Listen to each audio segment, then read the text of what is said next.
Welcome back. You've probably heard that thyroid function can affect your weight, but do you know that certain foods can interfere with your thyroid? Yesterday we were just talking with another physician about some of the thyroid function and how it can affect your energy and different things in your life, and we're pleased to welcome today bariatrician Dr. Julie Swindler from Medical Bariatrics of Lexington. And you always have a lot of good tips about how things that you may not realize could affect your weight, and thyroid function and the food you eat are a couple of those things, right? Well, absolutely. This one actually became because somebody, Sarah from Lexington, had this question, which I thought was a great one. I'm concerned my thyroid's not working right, but lab work comes back normal. Is there anything I can do to help my thyroid work better or boost my metabolism? And as I probably told you yesterday, the thyroid is connected to metabolism. It does help cellular function. It's a gland that's actually right here in the neck.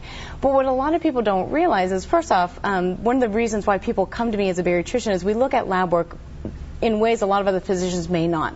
I want to make sure somebody's thyroid is not only normal, which that range is this big, but is it also optimal for weight loss, which is this big. So it can make a difference lab work-wise. But a lot of people don't realize certain healthy foods called goitrogens can also affect the thyroid. And the neat thing about it is they're actually healthy foods, things that you wouldn't think about. So small quantities of them are fine, but in excess of over about 4 cups a week can create some big problems. These are things such as cabbage, kale, spinach, cauliflower, pine nuts.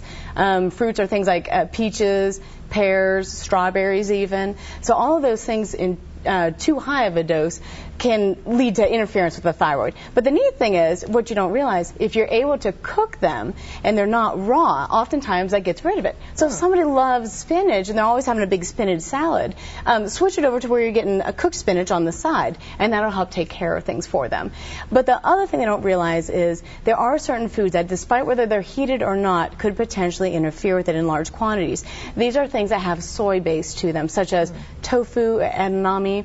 So all very, very healthy foods. Yeah, there's nothing on that list that's like a no-no for healthy eating. Yeah, exactly. Yeah, if you're going to switch it up for healthy eating, and you can lose weight in small quantities with it, exactly, but do realize there are certain foods that could potentially get in the way with thyroid or other organs in the body. So it's really helpful if you're thinking of losing weight or just becoming healthier and want to help the organs in the body, to see your physician or see a bariatrician, look at your lab work to see if you have any of these metabolic conditions, and even if you don't, to say, let me look at your foods to see if something is getting in the way with them. And that's what we love to do, and there's plenty out there, but I thought it'd be good to mention that because we all have these questions come in all the time. Well, that's really interesting advice, and as you mentioned, that's a good reason for folks to get that personal consultation that you offer because, spinach may be great for somebody's diet, but like you mentioned, if you're having those thyroid problems, then it's not going to work for you. Exactly. So it's a good time to check it out, and you don't even have to have true low thyroid to have these foods interfere with it. So that's why I like to check everything out with them.